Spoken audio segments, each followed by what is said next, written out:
Good morning to all of you. Welcome to Namaste. Welcome to Monday. It's a chilly day here in Mexico. We're all bundled up, but I'm sure it's not as chilly or cold as it is where most of you are. So we still feel very blessed. Beyond this world, there is a world that I want. That is an uncompromising statement. The world I see holds nothing that I really want. That's another uncompromising statement. Uncompromising because there's no room for an exception. There's nothing in this world that I really want except this, because then the moment we make an exception, oh yeah, that's right. And then there's also, oh wait, hold on, let me add this as well. There becomes a whole stream and string of exceptions. But the awakening has no exception.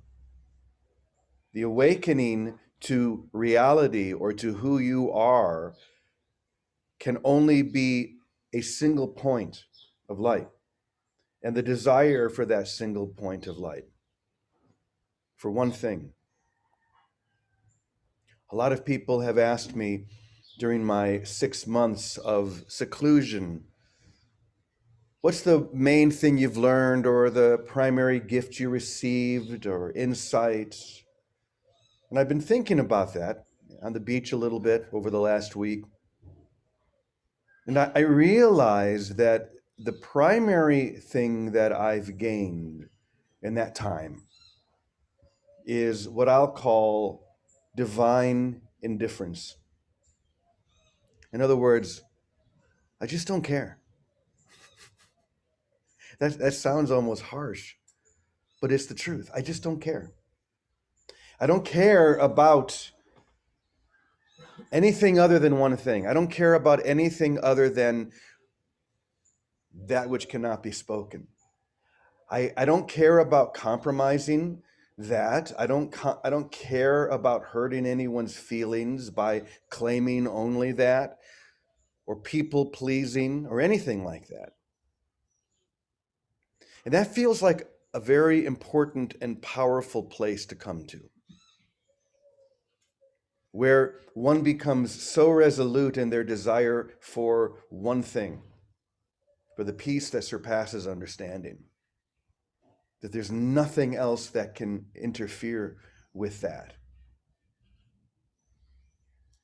There's a line in that song we just heard from that lesson that says, is it really a loss to find a world where losing is impossible? To find all things you really want and to know there is no ending. Is there anything in the world of perception, of split mind, in this so-called world, is there anything there that can give you anything remotely close to that? No, of course not. When you look at it honestly, whatever you think is given to you, whatever you think you can receive is here today and gone tomorrow. It never delivers on its promises. Whether it comes to relationships, or whether it comes to possessions or goods or prestige or anything. The world promises that if you just put your faith in me, into this perceptual world, you're going to get what you want. And it gives you all sorts of tools and teachers who will help you attain that. Just follow this personal growth movement or path, whatever it is, and you'll get what you really want. And yet it never really happens. When you're honest with yourself, you know that to be true. But once again, is it really a loss to find a world where losing is impossible?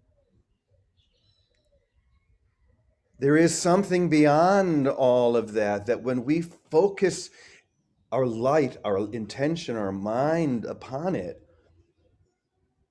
it becomes everything, and we realize that everything is already wholly contained within me. And that if I can only release everything else, and that experience of divine indifference. Just don't care anymore.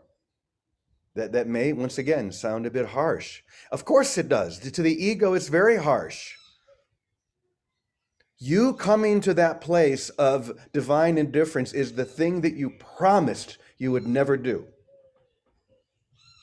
You promised yourself you'd never get that far, because that part of you that's always holding back, that's always hedging its bets, knows that when you get to that point, the game is over.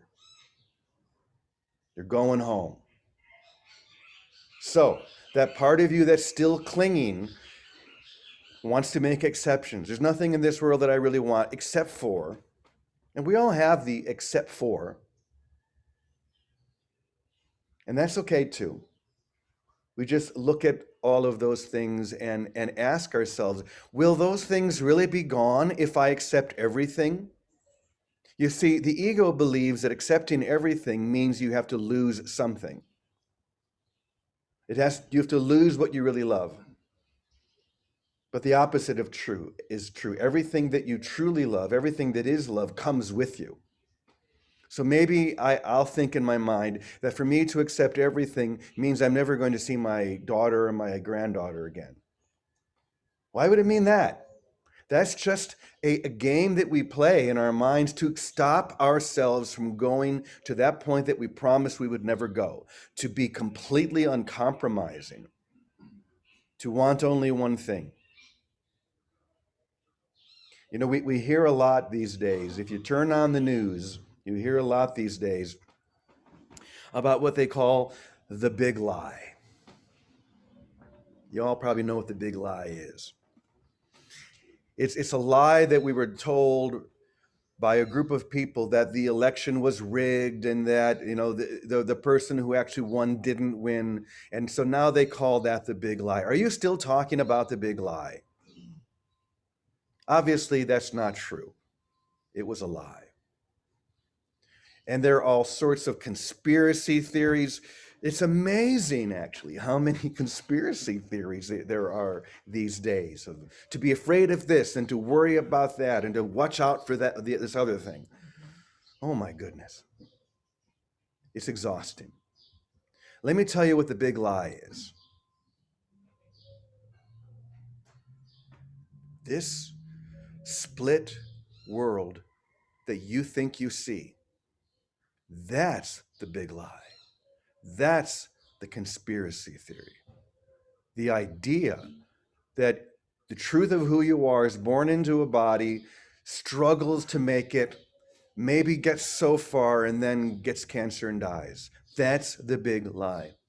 And yet each one of us have hooked into it, and we've promised ourselves that we won't let it go until this moment when we realize it is a big lie. You can't step away from it until you realize it is a lie. And the question is, are you going to do that? Or will you just say, okay, I see that, but there's still a few other things that I want. I'm telling you that those few other things that you really want are keeping you away from everything. And why would you do that to yourself? You need to get to the point where you are uncompromising with this. Because if you are, it will be, or you'll see that it has always been uncompromising with you. The love, the light, the holiness, the grace has always been uncompromising with you.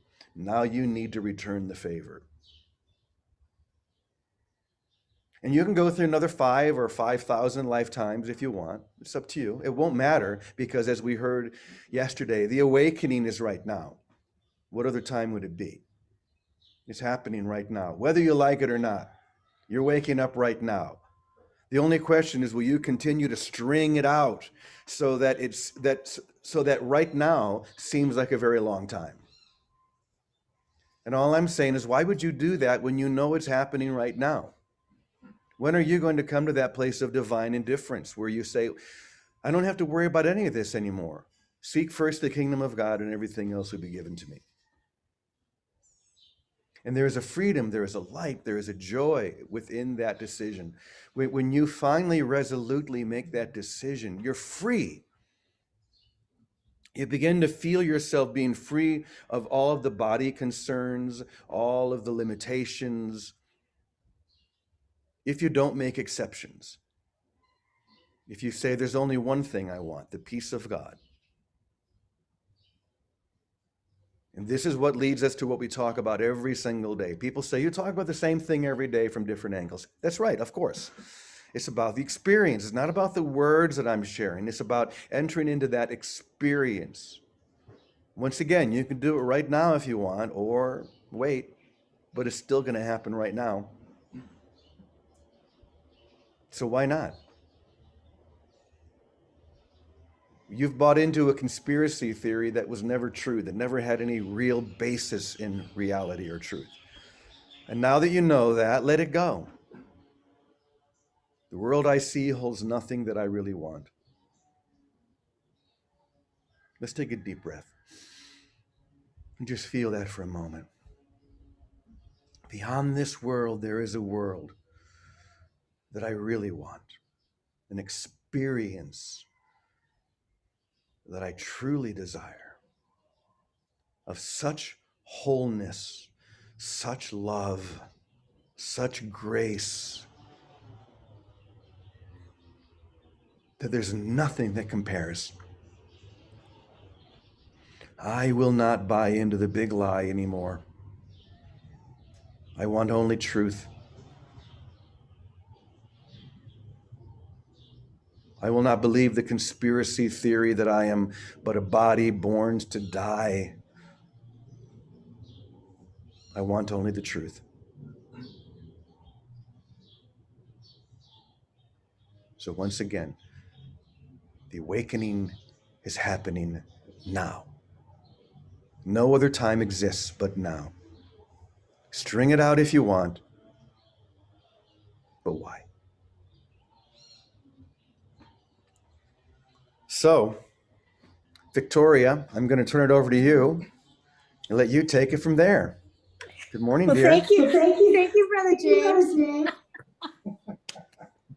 Well, this being Valentine's week, I have to go back to what I say every day too. That what is awakening, but really falling in love? And if all love is God's love, falling in love, it's the natural state of giving. When you love someone, something, there's never a moment you try to get anything from them. All you want to do is shower them and give to them. Give them whatever you've got. Just keep giving. That's what divine indifference is. Oh, so what? You did this. Oh, so what? You did that.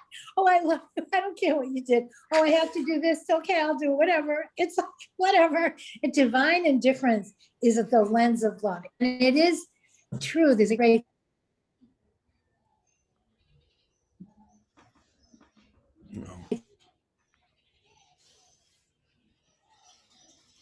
Come on back.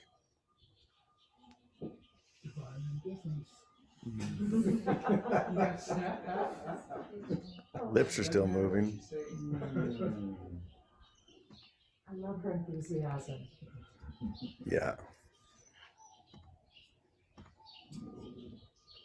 bubbles fizz up to the top. And the cork is just thinking where these bodies are separate and alone and have to take care of ourselves. Or another word would be judgment, trying to figure anything out. And when you realize, I don't know anything, and you just want the truth, you pull off the cork and all these bubbles of champagne. So God's like champagne. It's like the champagne bubbles that rise up in us with nothing to do but give of themselves. All those bubbles just want to escape and go everywhere and go into the air. I had a friend once that, did we get Jimmy back? Are we just on Zoom? I don't know. But I had a friend once, and Jimmy knows her, Glory. Yeah, I'm here. You're here. Okay. So Jimmy, Glory came on one of our retreats we did in St. John. So we're on St. John. Glory is really in love with God. She's one of these in love with God all the time. Well, she's walking down the beach, jumps in the water and falls in love with a fish. And now we're there for a week. She's in love with this fish. She's talking about the fish. She's looking for the fish. She's swimming beside the fish. She's walking up and down the beach, praising her fish. And it was wonderful. It was hysterical, but it was true. Because if we fall in love with any one thing, fall in love with this cup and see the beauty and the love that came into the cup. Fall in love with the tree in front of you. Fall in love with the brother beside you. Fall in love with anything, because love is one natural state of effervescent giving, like the bubbles in that champagne bottle. The bubbles just want to come up and give of themselves. They just want to explode into the air and go everywhere. Fall in love with everything. Love is the state where there is something beyond this world, and nothing in this world gets in the way.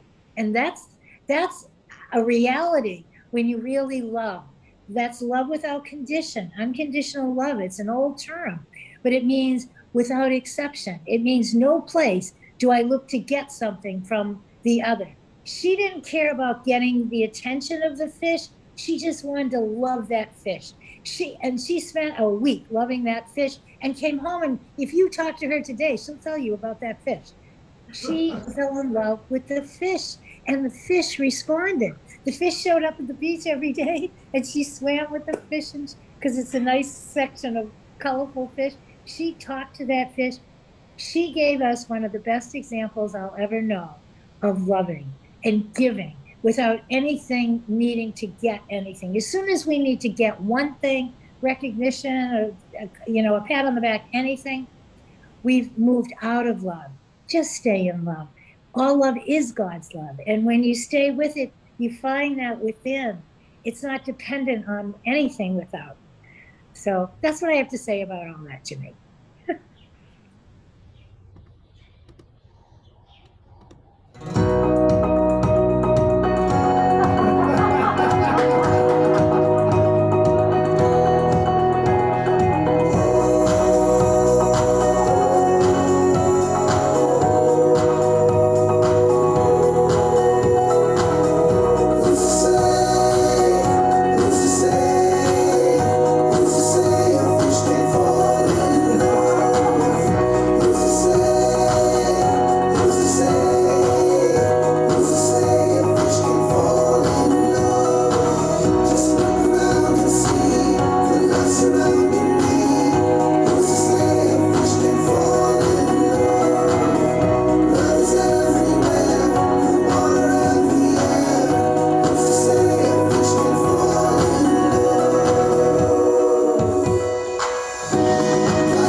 There you go.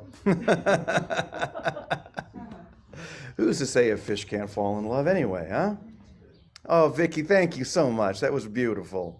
Thank you, Jimmy. I have one more thing to say. Please.